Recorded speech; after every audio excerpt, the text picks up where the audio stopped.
Hello students, आज हम आपको नेशनलिज्म इन इंडिया में इस टॉपिक को पढ़ाने जा रहे हैं, टुवर्ड्स सिविल डिसओबीडियंस मूवमेंट। इसके बारे में आपको बताने जा रहे हैं।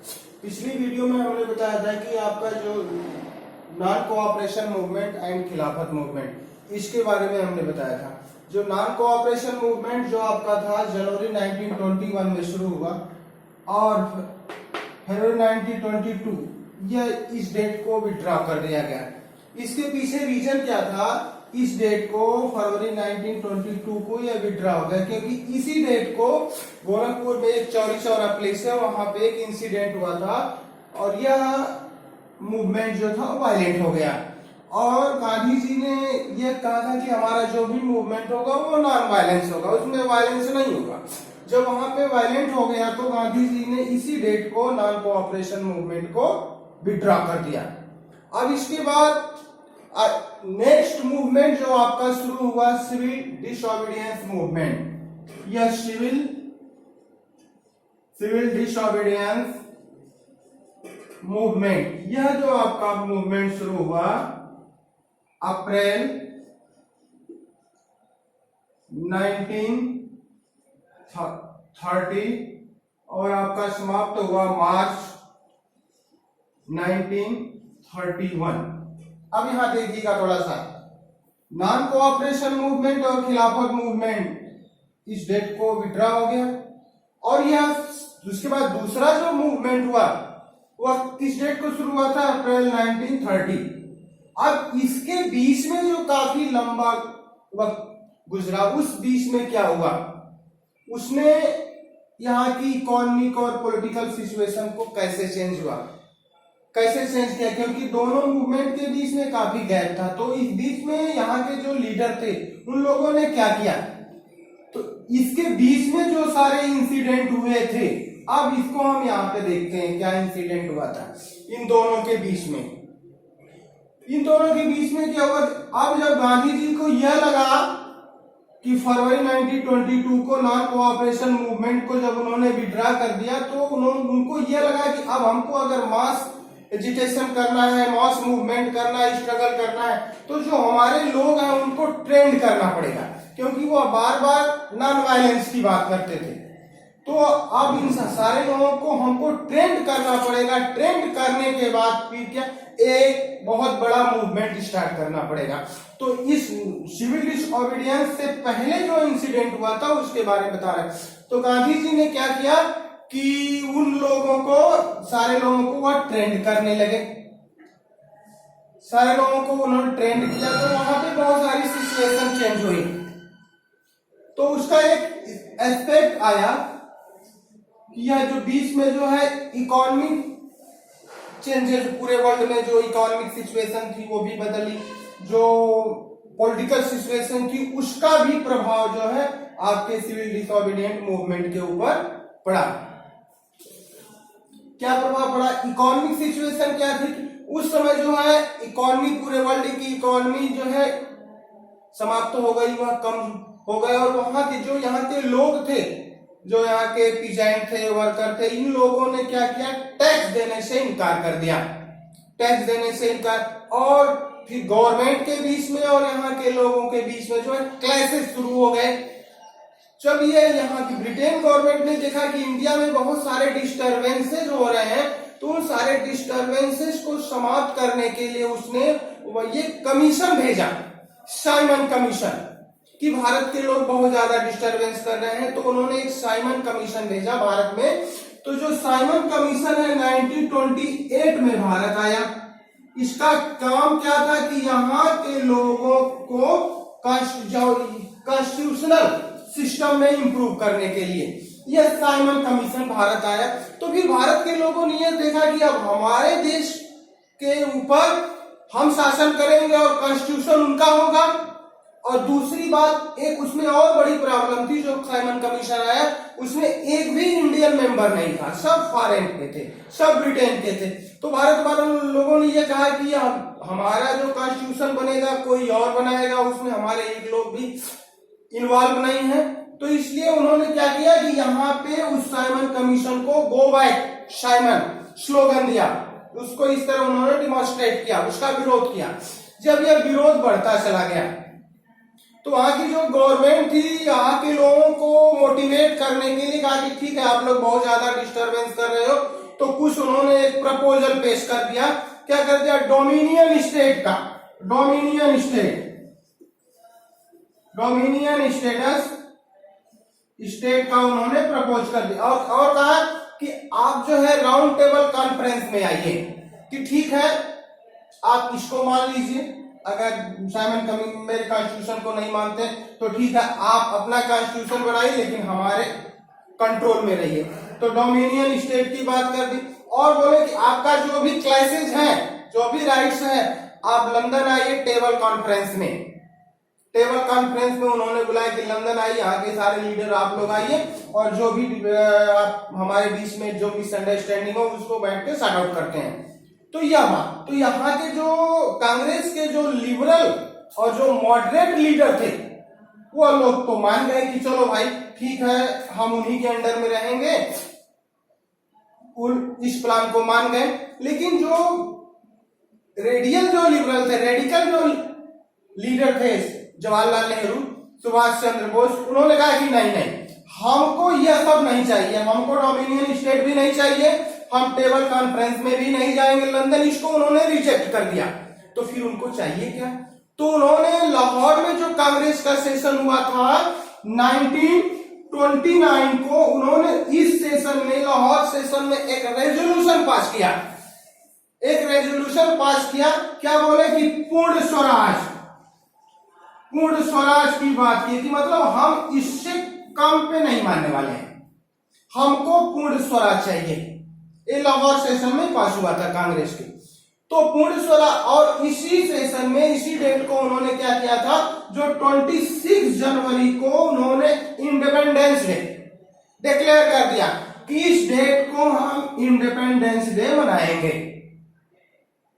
तो बाकी जो लीडर थे जो इसमें इन्वॉल्व थे, सारे लोगों ने स्ट्रगल किया और किया कि हम लोग इस डेट को पूर्ण स्वराज मनाएंगे। तो यह सब चेंजेस हो रहे थे, यानी सिविल डिसओबीडिएंट मूवमेंट के पहले। जब गांधी जी ने देखा कि अब हमारे देश के लोगों के अंदर नेशनलिज्म जाग रहा है, वो अपने देश को आजाद कराना चाह रहे हैं, क्योंकि इस डेट को तो उन्होंने नॉन कोऑपरेशन मूवमेंट विड्रॉ कर दिया, उन्हें लगा कि हमारे लोगों को ट्रेंड करना है। तो जब उन्होंने देखा कि अब ये पूर्ण स्वराज की बात कर रहे हैं, इनके अंदर नेशनलिज्म आ गया, तो उनको एक आइडिया समझ में आया। तब उनको लगा कि अब हमको एक कुछ ऐसा करना चाहिए जो सारे लोग यूनाइट हो जाएं, सारे लोगों को इकट्ठा करके हम मूवमेंट शुरू कर दें। तो उन्होंने एक कॉन्सेप्ट, उसी समय एक और प्लान लेकर आए। अंग्रेजों ने उस समय एक कानून बना रखा था, तो गांधी जी ने उसी वक्त सोचा कि उसका हमको विरोध करना है। उनका जो कानून था साल्ट टैक्स, वो एक साल्ट टैक्स लेकर आए थे, साल्ट टैक्स यह लेकर आए थे। तो साल्ट के ऊपर अंग्रेजों ने टैक्स लगा दिया। तो गांधी जी ने सोचा अब इतने लोगों को अगर यूनाइट करना है तो हमको इसका विरोध करना चाहिए। तब इसका विरोध कर, तो गांधी जी ने एक अपना लेटर भेजा। लेटर किसको? लॉर्ड इरविन को। उन्होंने उस लेटर में अपनी 11 डिमांड रखी। जो 11 डिमांड थी, यह 11 डिमांड जो है बिजनेसमैन से रिलेटेड थी, इंडस्ट्रियल से रिलेटेड थी, पीजेंट से रिलेटेड थी, ये सब। लेकिन उसमें एक जो डिमांड थी, इस डिमांड का रिलेशन साल्ट से था और साल्ट टैक्स को एबॉलिश करना चाहते थे। और उन्होंने साल्ट को क्यों चूज किया? क्यों? बोले कि ये साल्ट जो है सबके लिए कॉमन है, इसको अमीर भी यूज करते हैं और गरीब भी यूज करते हैं। तो इन्होंने इसका यूज किया कि हम साल्ट टैक्स को, जो साल्ट लॉ, उसको हम वायलेट करेंगे। तो गांधी जी ने कहा कि अगर हमारी जो मांग है वह पूरी नहीं होती है तो हम इसको वायलेट करेंगे, एक आंदोलन करेंगे। तो इरविन जो था, लॉर्ड इरविन था, वो गांधी जी की मांग को नहीं माना। तो गांधी जी ने क्या किया? एक आंदोलन शुरू कर दिया जिसको हिस्ट्री में हम डांडी मार्च या साल्ट मार्च के नाम से जानते हैं। तो गांधी जी रोज जो है 10 डेज तक यह डांडी मार्च चला। 10 डेज तक, और यह दूरी 240 माइल्स की यात्रा वो कंप्लीट की है 10 डेज में। वो अपने जो स्टार्ट किए अपने साबरमती आश्रम से, तो उनके साथ 72 वॉलंटियर्स उनके साथ चले, वो रोज इतना यात्रा करते थे।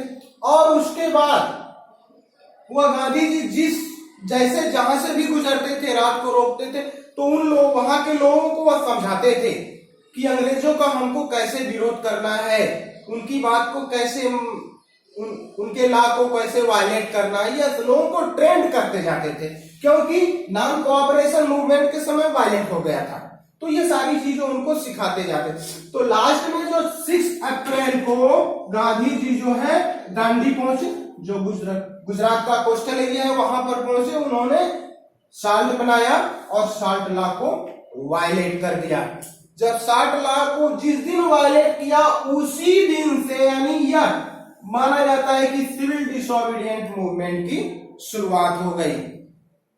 यह सिविल डिसोबीडिएंट, अब यह सिविल डिसोबीडिएंट जो मूवमेंट था नॉन कोऑपरेशन मूवमेंट से कैसे अलग हुआ, कैसे अलग था? क्योंकि नॉन कोऑपरेशन मूवमेंट में यह बताया गया था कि गवर्नमेंट के लॉ को हमको गवर्नमेंट का सपोर्ट नहीं करना, कोऑपरेट नहीं करना है। और इसमें सिविल डिसोबीडिएंट मूवमेंट में क्या कि हमको उसका सपोर्ट भी नहीं करना और उसने जो जो लॉ बनाए हैं उसको मानना भी नहीं है। ये सारी चीज उन्होंने बताया।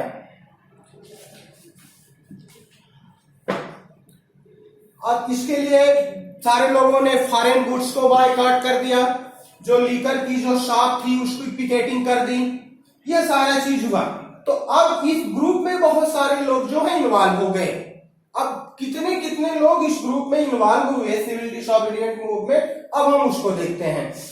इसमें सबसे पहले जो हम एग्जांपल लेते हैं कंट्री साइड का,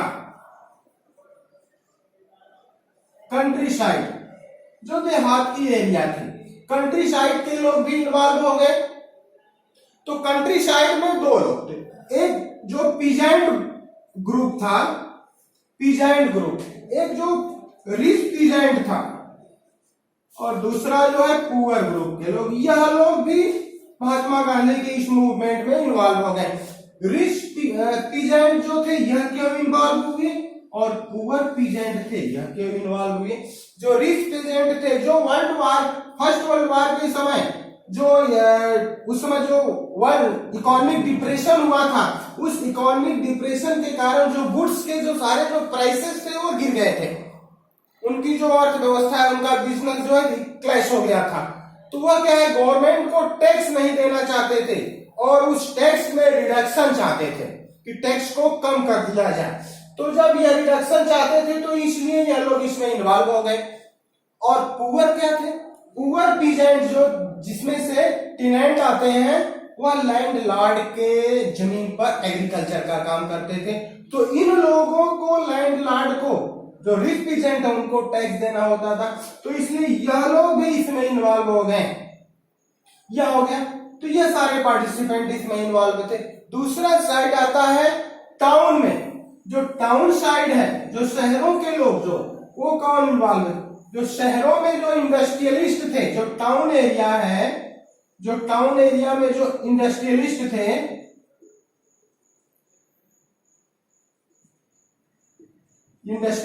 और जो वर्कर थे, यह लोग भी, इंडस्ट्रियलिस्ट भी, जो इंडस्ट्रियलिस्ट उस समय थे, उन लोगों ने भी सिविल डिसोबीडिएंट मूवमेंट में अपना पार्टिसिपेशन दिया। तो इन लोगों ने वर्ल्ड वॉर के समय काफी पैसा कमा लिया था, अपने बिजनेस को एक्सपेंड कर लिया था, या और रिलैक्सेशन चाहते थे कि अपने बिजनेस को हम और बढ़ाएं। तो उसमें जो सीआर दास है, बिरला है, इन लोगों ने काफी प्रयास किया कि जो है, जो रुपीज और स्टर्लिंग का जो एक्सचेंज है, जो रेशियो, उसको कम कर दिया ताकि इनका बिजनेस एक्सपेंड हो जाए। और वर्कर ने भी पार्टिसिपेट किया। और इसमें एक इंटरेस्टिंग ग्रुप यह आता है कि सिविल डिसोबीडिएंट मूवमेंट जो पार्टिसिपेंट थे उसमें से एक जो वोमेन ग्रुप था, जो महिलाओं का ग्रुप था, इन्होंने भी पार्टिसिपेट किया, महिलाओं ने भी इस ग्रुप में। जो कंट्री साइड की जो महिलाएं थी उन्होंने भी, जो वहां के रिच फैमिली की महिलाएं थी वो भी पार्टिसिपेंट की, और जो टाउन साइड की एरिया की महिला उन्होंने भी पार्टिसिपेंट किया। इन्होंने क्या किया, जो पिकेटिंग की, ये सारे काम किए, तो इनका भी पार्टिसिपेशन जो है कांग्रेस में धीरे धीरे बढ़ता गया। लेकिन प्रश्न यहाँ पे, इन्होंने काफी अपना कंट्रीब्यूशन दिया इस मूवमेंट में, लेकिन कांग्रेस में इनका जो स्टेटस है उतना ज्यादा नहीं इंप्रूव हुआ, यानी इनको कोई पावरफुल पोस्ट नहीं मिला कांग्रेस में। और गांधी जी ने यह भी कहा था कि सिर्फ महिलाओं का काम जो है अच्छी वाइफ बनना है, अच्छी मदर बनना है, ये सारी चीजें बनाए थे, तो इनको भी यह सारी चीज उतने फायदे में नहीं रहे। तो ये सारा चीज था सिविल डिसोबीडिएंट मूवमेंट। अब यह प्रश्न, अब क्वेश्चन नेक्स्ट ये उठता है कि इतने लोग जब इन्वॉल्व थे सिविल डिसोबीडिएंट मूवमेंट में, तो फिर यह आपका सिविल डिसोबीडिएंट मूवमेंट जो है मार्च 1931 में विड्रॉ क्यों हो गया। इसके अंदर कुछ कमियां थी, विड्रॉ क्यों हो गया। इसके अंदर कमियां ये थी कि जब इन्होंने देखा कि हमारा जो वायलेंट, जो सिविल डिसोबीडिएंट मूवमेंट है, जब वायलेंट होता जा रहा है, तो गांधी जी को लगा कि नहीं, अब इसको विड्रॉ कर देना चाहिए, क्योंकि हमेशा वो नॉन वायलेंस की बात करते थे। तो गांधी जी ने मार्च 31 में इस मूवमेंट को विड्रॉ कर दिया। जब इस विड्रॉ कर दिया, तो इस विड्रॉ के पीछे जो जितने भी लोग पार्टिसिपेंट थे वह काफी असंतुष्ट हो गए, क्योंकि जो रिच पीजेंट थे वो चाहते थे कि टैक्स को कम कर दिया जाए, जो पुअर पीजेंट थे वो चाहते थे कि हम जो लैंडलॉर्ड को टैक्स दे रहे हैं वह न दें। ठीक है, महिलाएं इसलिए असंतुष्ट हो गई क्योंकि उनका इंपॉर्टेंस जो है सोसाइटी में नहीं बढ़ा, उनको कांग्रेस में कोई इंपॉर्टेंस पोस्ट नहीं मिला। ये सारी चीज इसके इंपॉर्टेंस के थे। यह और एक ग्रुप और था जो कांग्रेस से जो अलग हुआ था, अनटचेबल्स ग्रुप, जिसको हम दलित कहते हैं। दलित एक ग्रुप था। जो दलित वर्ग था, ये इसकी सिविल डिसोबीडिएंट मूवमेंट के वीक पॉइंट है, क्योंकि इसका जो विड्रॉ होने का, कॉल ऑफ होने का कुछ ये फॉल्ट है, जिसमें एक दलित वर्ग है। दलित वर्ग के जो लीडर थे अंबेडकर साहब, इन्होंने ये देखा कि यह कांग्रेस से अपने आप को एलाइनेटेड महसूस करते थे, अलग। क्यों महसूस करते? क्योंकि कांग्रेस में जो है ब्राह्मण, जो सनातनी जो है, जो कंजर्वेटिव, जो हिंदू जो है, उन लोगों का डोमिनेशन था, उन लोगों का दम। तो इन लोगों ने कहा कि ये जो हम दलित, हमारा कोई तो इसमें वर्चस्व ही नहीं है, कोई इंपॉर्टेंस नहीं है। तो अंबेडकर साहब ने यह क्या किया, 1930 में एक डिप्रेस क्लास बनाया। इन्होंने कहा कि दलितों को अब ऑर्गेनाइज करना है।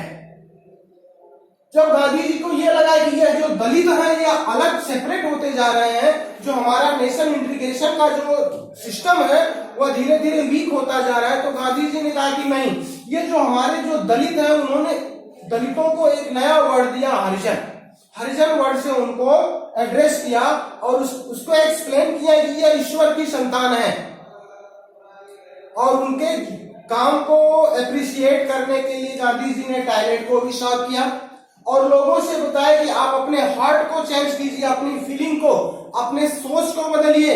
अगर ये दलितों की कंडीशन नहीं सुधरेगी तो आने वाले 100 सालों में भी देश आजाद नहीं होगा। ऐसा गांधी जी ने प्रयास किया।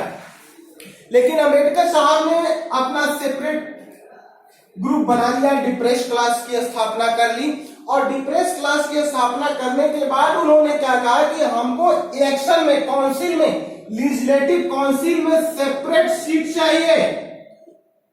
सीट चाहिए और हमको सेपरेट इलेक्ट्रेट चाहिए, यानी हमारी सीट भी अलग हो और हमारा जो इलेक्शन हो वह भी अलग तरीके से हो। तो इसकी वो डिमांड करने लगे। तो गांधी जी जब इसकी डिमांड करने लगे तो अंबेडकर साहब जब डिमांड करने लगे तो ब्रिटिश गवर्नमेंट इनकी मांग को, इनके जो सेपरेट इलेक्ट्रेट थे,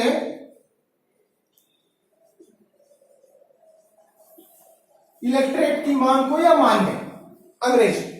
जब मान गए तो गांधी जी बोले कि तब तो ये देश को हम जो आजाद करना चाह रहे हैं, ये तो प्रॉब्लम, ये तो हमारा देश आजाद नहीं होगा। तो गांधी जी ने क्या किया, भूख हड़ताल कर दी। उन्होंने बोला कि हम तब तक कुछ नहीं खाएंगे जब तक हम मर नहीं जाते हैं। तो आखिरी में अंबेडकर साहब जो है गांधी जी की बात मान गए। तो गांधी जी और अंबेडकर के बीच में एक पैक्ट हुआ जिसको हम पूना पैक्ट के नाम से जानते हैं। यह पूना पैक्ट 1932 में हुआ। इस पैक्ट के कारण जो है अंबेडकर साहब को सेपरेट, यह जो लेजिस्लेटिव काउंसिल है उसमें उनको रिजर्वेशन मिल गया, लेकिन कंडीशन क्या थी, उनको रिजर्वेशन मिल गया लेकिन उनका जो इलेक्शन है वो जनरल इलेक्शन के साथ होगा, यानी सारे लोगों के साथ ही उनका भी इलेक्शन होगा, लेकिन उनकी जो सीट है दलितों की सीट है उनको रिजर्व कर दी गई। जब यह तो हो गया दलितों के साथ। नेक्स्ट इसकी जो लिमिट क्या थी, इसकी कमियां, एक और वर्ग था जो मुस्लिम ग्रुप था। मुस्लिम ग्रुप ने कहा कि अब हमको भी सेपरेट इलेक्टोरेट चाहिए, हमको भी रिजर्व सीट चाहिए।